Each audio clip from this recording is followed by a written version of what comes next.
কিছুটা আতঙ্কিত, একদম নিরিবিলি, কোনো শব্দ নাই। এবং আপনি যদি একা থাকেন তাহলে আপনি নিজেকেও দেখবেন না। বর্ষার সময় এখানে পানি থাকে, পুরো পানি ভরা থাকে না? এই সিঁড়িটা দিয়ে উঠেছি, উপরে উঠতেছে, খুবই সাবধানে উঠতে হবে।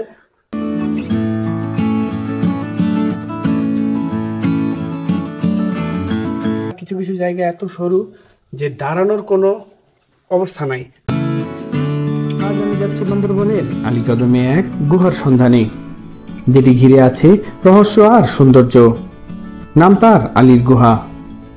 প্রাকৃতিক সৌন্দর্যে ভরপুর বান্দরবনের এক অজানা গন্তব্যে আজকের যাত্রা।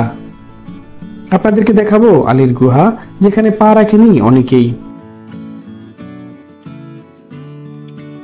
বান্দরবান জেলার আলীকদম উপজেলা থেকে মাত্র 5 কিলোমিটার দূরে এই গুহার অবস্থান। স্থানীয় গাড়িতে করে অথবা মোটরসাইকেল ভাড়া করে চলে আসতে পারবেন এখানে। অবশেষে পৌঁছে গেলাম আলী গুহার মুখে। এই গুহা সম্পর্কে স্থানীয়রা বলে নানা কথা। কেউ বলে এখানে আলী নামে এক সাধু ধ্যান করতেন, আবার কেউ বলে এটা বহু বছর আগের প্রাকৃতিক গঠন।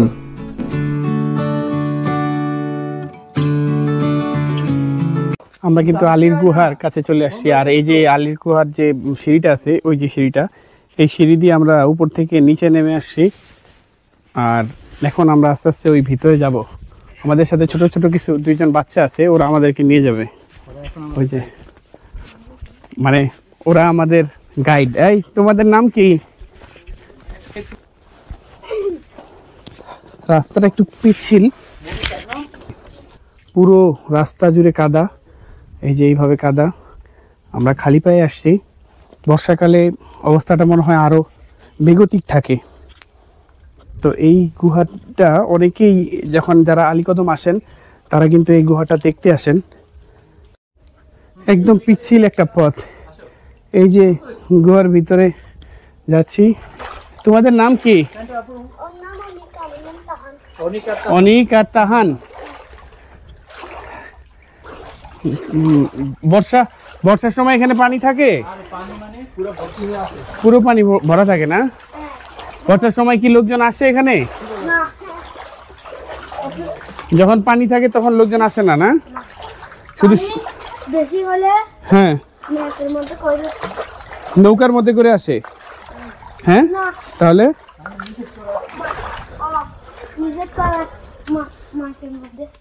অর্থাৎ বর্ষার সময় বেশি বেশি পানি হয় না? এই যে ওরা আমাদেরকে নিয়ে যাচ্ছে। তোমরা কি পড়াশোনা করো? হ্যাঁ, কোন ক্লাসে পড়ো?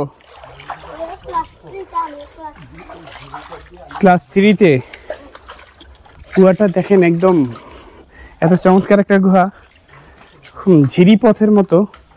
আর খালি পায়ে যেতে হচ্ছে, তবে খুবই সাবধানে কিন্তু যেতে হবে, কারণ অনেক পিচ্ছিল পুরো জায়গাটা। এ যেন এক ভিন্ন জগৎ। ভেতরে কেমন যেন একটা নীরবতা। আলো আধারিতে গড়ে উঠেছে এক প্রাকৃতিক রহস্য ঘর। যতই গভীরে যাই ততই অবাক হচ্ছি। এমন সৌন্দর্য লুকিয়ে আছে আমাদের দেশেই, ভাবতেই অবাক লাগছে।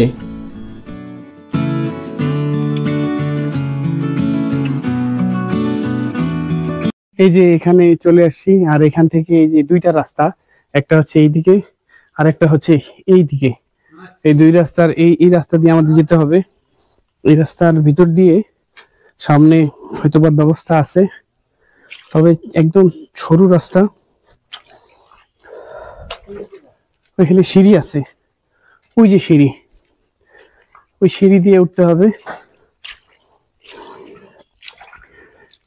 ওই যে সিঁড়িটা, ওই সিঁড়িটা দিয়ে উপরে উঠবো। ওই উপরেই হচ্ছে গুহাটা। খুবই খাড়া সিঁড়ি এবং খুবই পিচ্ছিল, ধরে ধরে উঠতে হচ্ছে আমাকে।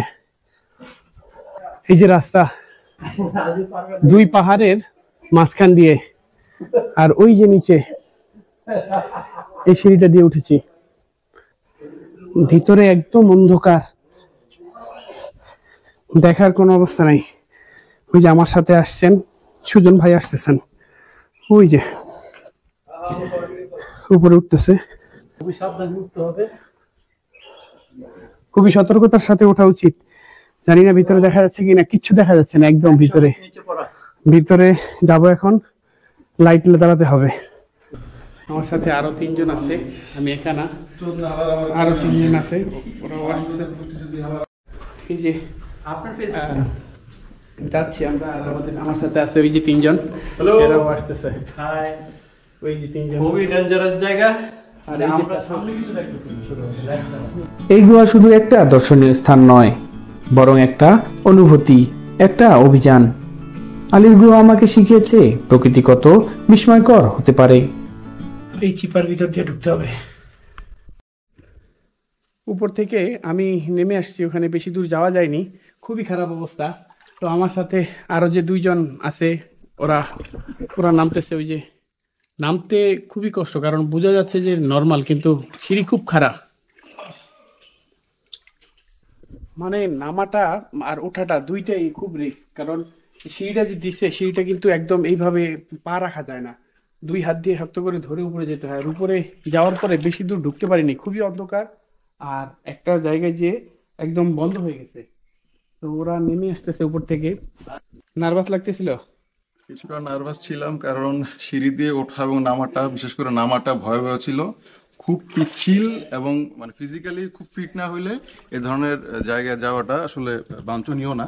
ভেতরটা ছিল অন্ধকারাচ্ছন্ন এবং কিছু দূর যেয়ে ফিরে আসতে হচ্ছিল, কারণ ভেতরটা অনেকটাই ন্যারো। ওইখানে মানে খুব বেশি মানে মানে মানসিক স্ট্রেংথ না থাকলে না যাওয়াটা উত্তম। ভয় ভয় লাগছে, কিছুটা আতঙ্কিত, একদম নিরিবিলি, কোনো শব্দ নাই, এবং আপনি যদি একা থাকেন তাহলে আপনি নিজেকেও দেখবেন না, এরকম একটা অবস্থা। তো যদি কেউ অ্যাডভেঞ্চার খুব প্রিয় হন, এই ধরনের আবহাওয়া নিজেকে মনে হয় যে আপনি খুব বেশি adaptable, then you may come and enjoy yourself. তোমার কি একটু ভয় লাগছিল নাকি? অনেকটাই। আচ্ছা, আসলে ভয়ের মতোই একটা পরিস্থিতি। আমারও একটু নার্ভাস লাগছে নামার সময়। তো ওই যে ওরা যাচ্ছে, ওরা ওইদিকে যাচ্ছে। আমরা প্রথমে যেই সুড়ঙ্গটাতে গিয়েছিলাম, সেটা রাস্তা ওই পথের ঠিক ওই দিক দিয়ে গেছে। আমরা যেহেতু জানি না, তো আমরা এই ডান পাশে এসে এখানে একটা সুড়ঙ্গ দেখতে পাচ্ছি।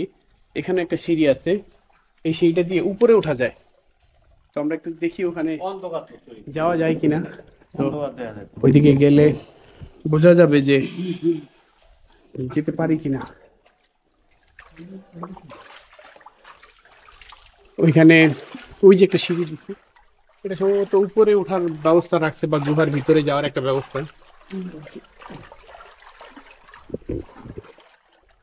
কি রাস্তা, মানে একদম সরু, 2 পাশে পাথর, মাঝখান দিয়ে চলে গেছে।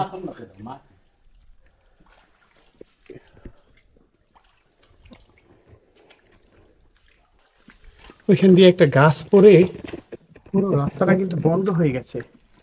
ধীরে ধীরে ঝর্ণার যে পানি পুরো বেয়ে বেয়ে পড়তেছে, এই যে পাথর বেয়ে বেয়ে।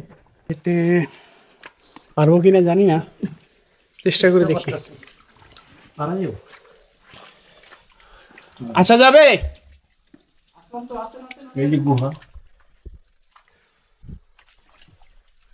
এইখান থেকে কিভাবে ঢুকবো জানি না। এদিক দিয়ে ঢোকাটা কিন্তু এই গাছের ভিতর দিয়ে ঢোকা খুবই একদম চিপা জায়গাটা দিয়ে উঠা যায় না, খুবই কষ্ট হচ্ছে উঠতে। উপরের দিকে যাই, দিয়ে দেখি এই জায়গা সিঁড়িটা কিন্তু আবার একটু সুন্দরভাবে করা, ভালোভাবে উঠা যাচ্ছে। এই যে মনে হচ্ছে কোনো পাহাড়ি উপত্যকার ভিতর দিয়ে পার হচ্ছি। ওইদিকে আমাদের যাওয়াটা মনে হয় ঠিক হবে না, কারণ যতটুকু গিয়েছি ততটুকুই। দেখেন কি অবস্থা। এই যে ছোট সুড়ঙ্গ, সম্ভবত আমরা যে সুড়ঙ্গটা দেখেছিলাম এরকম কিছু একটা হবে। এই যে এখানে একটা আছে। আপনারা যারা এই আলী গুহায়, এই আলীকদম আসবেন বান্দরবনের, এই আলীর গুহাটাতে আসতে পারেন। এখানে আমরা যে ওই পাশে গুহাটাতে গিয়েছি, ওখানে বের হয়ে গেছি। এখানেও কিন্তু ছোট্ট একটা গুহা মতো আছে, জানি না এটা কি গুহা কিনা। এখানে আছে, এদিক দিয়ে ভিতর দিয়ে যাওয়া যায় হয়তোবা। আর ওদিক দিয়ে ভেতরে যাওয়া যায় কিনা জানি না। এত সরু জায়গা, যারা ফিট তারাই কিন্তু আসবেন। আবারও বলছি, আনফিট মানুষ কখনো চেষ্টা করবেন না এই সমস্ত জায়গাগুলোতে আসার জন্য। আনফিট লোকেদের সমস্যা হচ্ছে যে তারা যে কোনো সময় একটা যে কোনো সিচুয়েশনে তৈরি হতে পারে। আলীকদম থেকে কিন্তু খুব বেশি দূর না, কিন্তু আপনারা চাইলে আসতে পারেন। এই পাহাড়ি উপত্যকা ভ্রমণে আপনাকে অত্যন্ত সাহসী ও শারীরিকভাবে শক্তিশালী হতে হবে, অন্যথায় যে কোনো ধরনের অসুস্থতা বা বিপদ ঘটে যেতে পারে। এই পথে দুই পাহাড়ের মাঝে থাকা সিঁড়ি দিয়ে উপরে ওঠা এবং নামা খুবই কষ্টকর।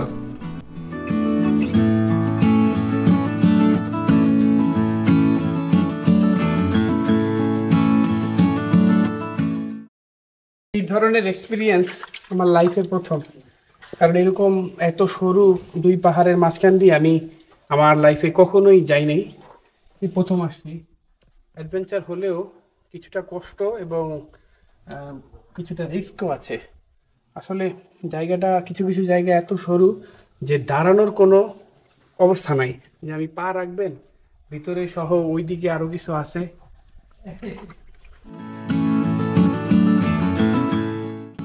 দুই পাহাড়ের মাঝে সরু পথ ধরে হেঁটে চলা যে কোনো মানুষের পক্ষেই কিছুটা কষ্টের, তবে যারা অ্যাডভেঞ্চার পছন্দ করেন তাদের জন্য আলীর গুহা একটি আদর্শ জায়গা হতে পারে। কঠিন এক যাত্রা শেষে এবার বিদায় নেবার পালা। সত্যি এক রোমাঞ্চকর অভিজ্ঞতা ছিল।